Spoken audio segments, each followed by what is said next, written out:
হার্টের প্রবলেম ধরা পড়েছে, রিং পরাতে হবে। আমি আমার তরফ থেকে বলেছি যদি টাকা লাগে তাহলে আমাদেরকে বলবা, আমরা সবাই আছি তো তোমাদের পাশে।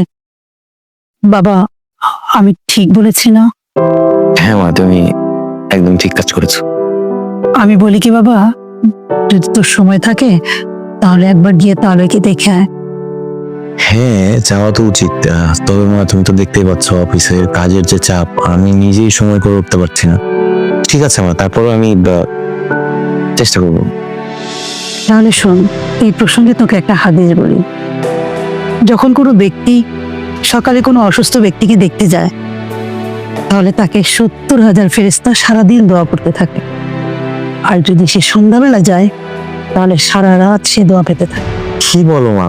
তাহলে তো অবশ্যই আমি তালুকে দেখতে যাব। আর এখন অফিসে যাওয়ার সময়, অফিস থেকে আসার সময় আমাদের এলাকার যে হসপিটাল আছে সেখানকার রোগীদের আমি অ্যাটলিস্ট একবার হলেও দেখে আসবো। এত বড় সওয়াব আমি কিভাবে হাতছাড়া করি মা? একদম ঠিক বলেছিস বাবা, এতে অনেক সওয়াব আছে। রোগীর পাশে গিয়ে ছোট্ট একটি দোয়া পড়বি। রাসূলুল্লাহ সাল্লাল্লাহু আলাইহি ওয়াসাল্লাম বলেছেন, কোনো রোগীর পাশে গিয়ে শুধু তাকে বলবা লা বাসা তাহরুন ইনশাআল্লাহ। এর অর্থ হলো ইনশাআল্লাহ এতে কোনো ক্ষতি হবে না, বরঞ্চ তোমার গুনাহ মাফের কারণ হবে। মা, এখন থেকে আমি পড়বো মা। আরেকটা কথা বলি, তোর ভাবি আজকে আতিকের কথা জিজ্ঞেস করলো। কি বলো? কি কি জিজ্ঞাসা করেছে? বললো আতিক কোথায়? আমি বললাম ইমরান ওকে একটা আবাসিক স্কুলে ভর্তি করিয়ে দিয়েছে, ওর লেখাপড়ার দায়ভার ও নিয়েছে। আলহামদুলিল্লাহ মা, আমি তো শুধুমাত্র আমার দায়িত্বটা পালন করেছি না। আমিও তোমাকে একটা হাদিস বলি। আমাদের রাসূল সাল্লাল্লাহু আলাইহি সাল্লাম বলেছেন, তিনি এবং এতিমের অভিভাবক একসাথে জান্নাতে থাকবেন। সুবহানাল্লাহ। সুবহানাল্লাহ। আমি শুধুমাত্র চেয়েছি ওর ভবিষ্যৎটা যাতে সুন্দর হোক, আমি চেয়েছি ও ভালো থাকুক, এতটুকুই। আল্লাহ তোর নিয়ে ইচ্ছা পূরণ করুক বাবা। দোয়া করো মা। আর মা, আমি আসি, আমার কাজ আছে। ঠিক আছে। ঠিক আছে মা।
ওয়ালাইকুম আসসালাম।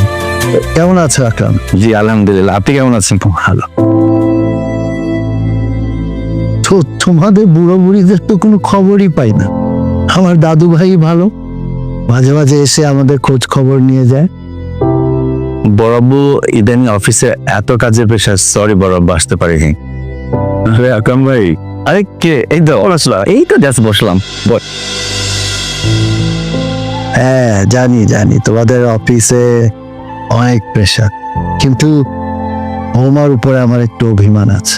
মানে সে তো মাঝে মাঝে এসে আমাদের খোঁজ খবর নিতেই পারে, বড় আব্বু, আমি ওর হয়ে ক্ষমা চাচ্ছি। আমি আজকে যে বলবো আপনি দেখা করতে বলেছেন। না, একটা কথা বলবা, আমার জন্য পুডিং আর পায়েস যেন রান্না করে না, অনেকদিন হয়ে গেছে ভাবির হাতে রান্না। আচ্ছা আবরার, বললে তো নিয়ে আসাই যায়, বাট তুমি কবে গিয়েছো লাস্ট বলো তো, একটু মনে করে দেখো। ওই অফিসের যে প্রেশার, কাকে কি বলি দেখো, ইউ নো রাইট। একটু আগে বড় আব্বুকে আমি এই কথাটাই বলছিলাম যে আসলে ইদানিং এত কাজের পেশা বড় আব্বু। শোনো, কোরআন হাদিসে আত্মীয়তা রক্ষায় উৎসাহ দেওয়া হয়েছে, আত্মীয়তা ছিন্নকারীদের কঠোর ব্যবস্থা নেওয়ার কথা বলা হয়েছে। মানে আত্মীয়তা রাখলে রিজিক বাড়ে, আয়ু বাড়ে। আত্মীয়তা ছিন্নকারীরা কখনো জান্নাতে প্রবেশ করতে পারবে না। বড় আব্বু সরি, এরকম আর হবে না ইনশাল্লাহ। বড় আব্বু আমাকে ডেকেছিলেন, কিছু বলবেন? আচ্ছা, ব্যবসার কি অবস্থা বলো তো? তোমার সাথে তো ব্যবসা নিয়ে কখনো আলাপ করা হয় না। বড় আব্বু, আপনাদের দোয়াতে ব্যবসায়িক গ্রোথ অনেক ইমপ্রুভ করেছে আলহামদুলিল্লাহ। মাশাআল্লাহ, মাশাআল্লাহ। দোয়া করবেন বড় আব্বু। শোনো, নবী করিম সাল্লাল্লাহু আলাইহি সাল্লাম ব্যবসাকে হালাল উপার্জনের পথ হিসাবে উল্লেখ করেছে। বিশ্বস্ত ব্যবসায়ী, সত্যবাদী, এদেরকে নবী, সিদ্দিক ও শহীদের কাতারে রেখেছে। আচ্ছা, আবরারের কি অবস্থা বলো তো? ও ব্যবসা ভালো মতো বুঝতে পারছে তো? আলহামদুলিল্লাহ, ও অনেক ভালো করছে। আমি একটু পরপর যাই ভাইয়ার কাছে, সব হেল্প ভাইয়ের কাছ থেকে নেই। সেটা তো ভালো। বড় আব্বু, ভাই হয়ে বলছি না, ওর আসলে কাজ শেখার অনেক আগ্রহ। আর একটা জিনিস খুবই ও ডেভেলপ করেছে, সে অল্প সবকিছু গ্রিপে আনতে পারে। তোমরা দুই ভাই মিলে ব্যবসাটাকে এত বড় করেছো। দোয়া করবেন আমাদের জন্য। আমি কিছুই করি না, সব কিছু ভাইয়া সামলায়। মানুষের মধ্যে মান, অভিমান, মতপার্থক্য থাকবেই। এগুলাকে আঁকড়ে ধরে বসে থাকলে চলবে না। অনেকে তোমাদের মধ্যে বিভেদ তৈরি করার চেষ্টা করবে, সেগুলাকে আমলে নিও। ঠিক আছে বড় আব্বু। কারণ সবাই তো আসলে আমাদের ভালো চায় না। ইনশাল্লাহ বড় আব্বু, আপনি কোনো চিন্তা করবেন না। একদিন বৌমাকে নিয়ে আসো, অনেক দিন এক টেবিলে বসে খাওয়া হয় না। ঠিক আছে বড় আব্বু। আপনার আজকে তাহলে উঠি বড় আব্বু, উঠি আজকে তাহলে। আসসালামু আলাইকুম।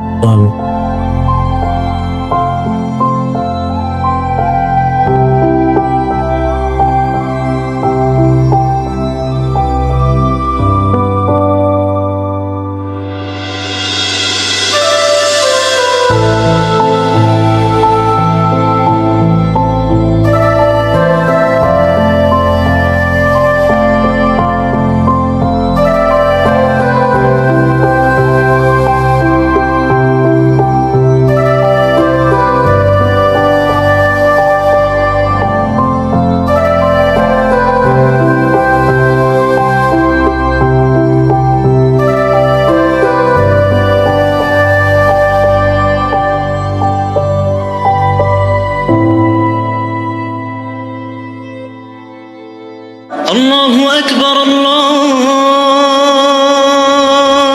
أكبر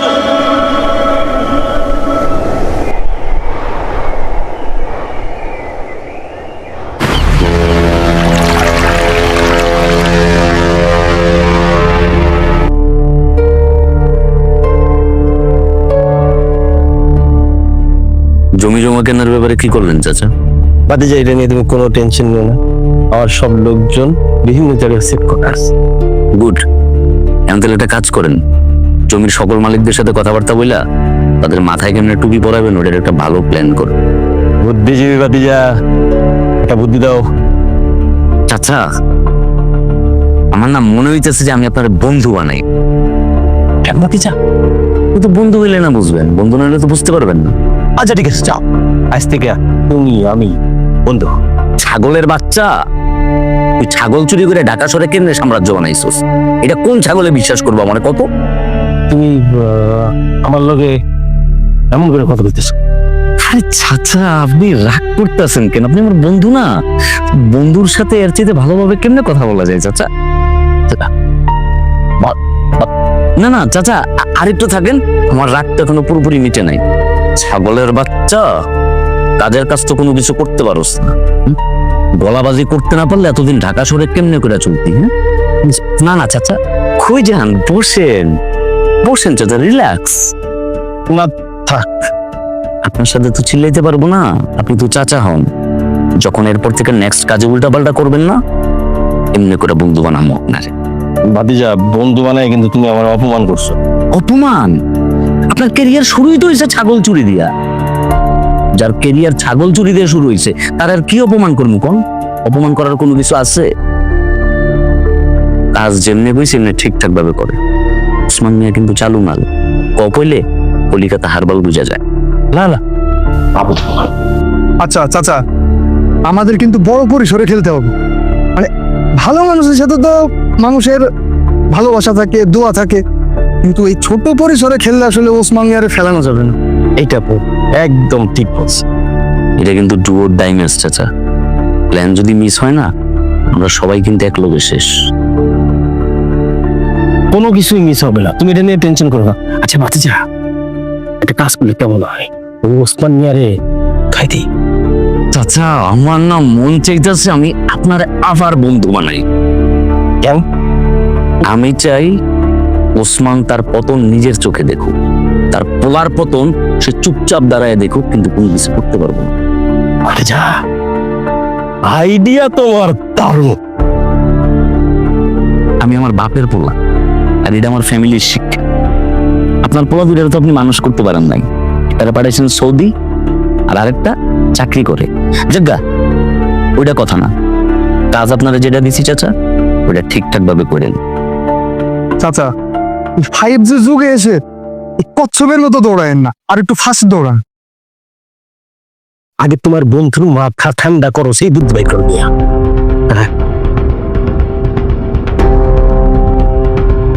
বুদ্ধিজীবী চাচা না, খুব হালা, মানে মন দায় চায়, মানে বলা কোনো কিছু বুঝে না। ওর যখনই এরপর থেকে ভুল করবো না, ওর বারবার করে বন্ধু বানাইতে হবে, বুঝছো? ওরে সকাল বিকাল একটু বন্ধু মানুষ। ওইটাই।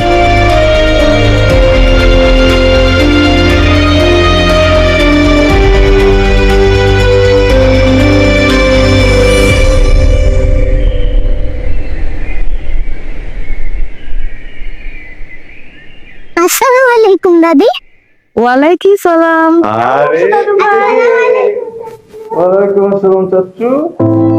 আলহামদুলিল্লাহ দাদি, ভালো আছি। তুমি কেমন আছো?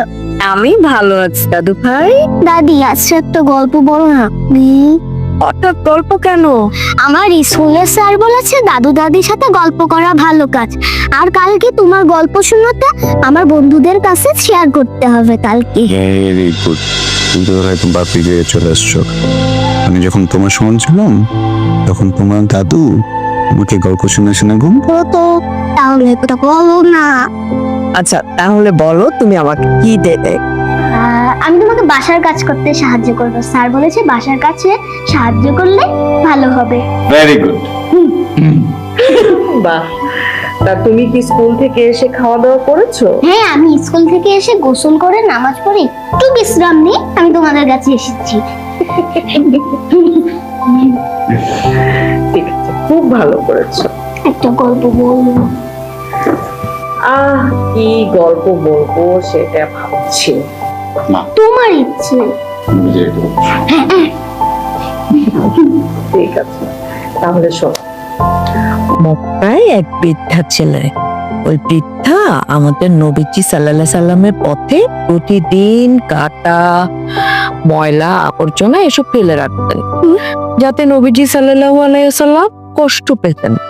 হ্যাঁ, কিন্তু উনি কষ্ট না পেয়ে কি করতেন জানো? কি?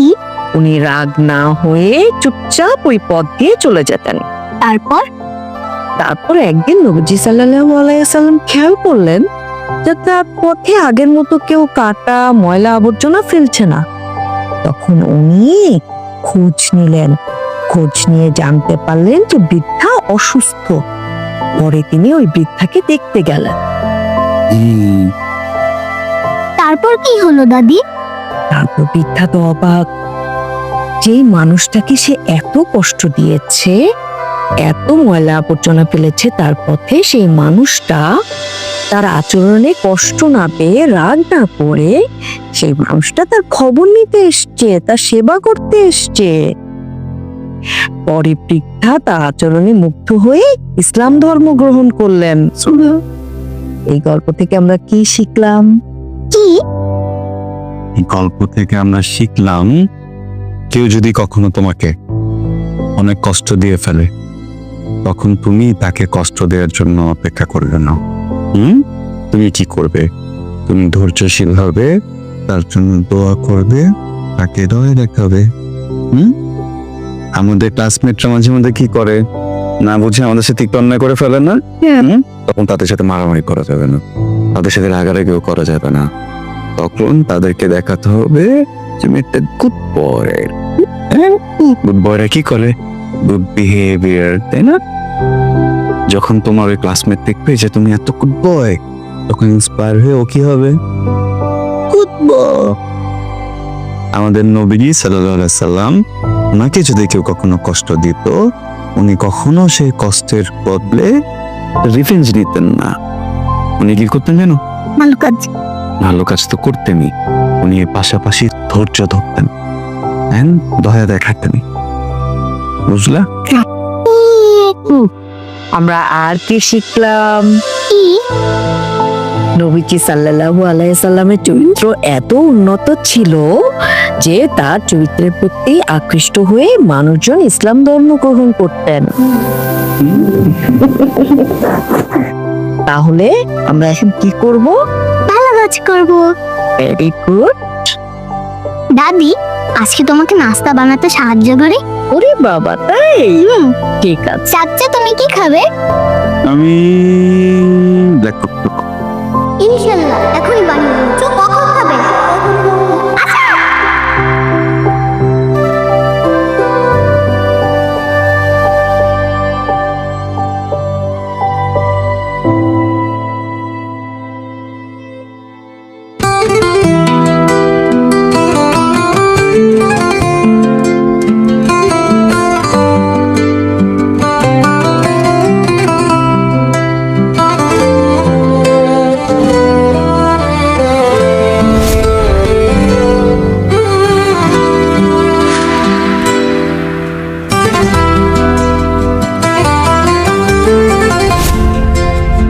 কেউ আমাদের ক্ষতি করতে চাইছে।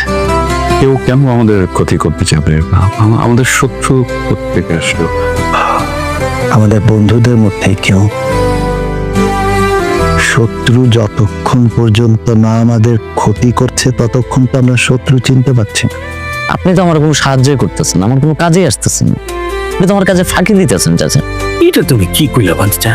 আমি আমার কি বাকি দিলাম? আমি একটু বাবাকে নিয়ে চিন্তিত। উনি আমাদের পুরো পরিবার নিয়ে অনেক বেশি টেনশন করছেন। কেন? বাবার মনে হচ্ছে আমরা যে কোনো সময় একটা বিপদে পড়বো, কেউ আমাদের ক্ষতি করার চেষ্টা করছে। তবে স্যার, ইভেন্টটা কোথায় হচ্ছে? গাজীপুরে। বেসিক্যালি আয়োজকরা ইয়প নেটওয়ার্ক প্রায় 400 থেকে 500 স্টুডেন্টদেরকে নিয়ে, ইউনিভার্সিটি স্টুডেন্টদেরকে নিয়ে ইভেন্টটা করছে, যেখানে প্যানেল ডিসকাশন থাকবে, এখানে ওয়ার্কশপ হবে, পাশাপাশি কালচারাল নাইট।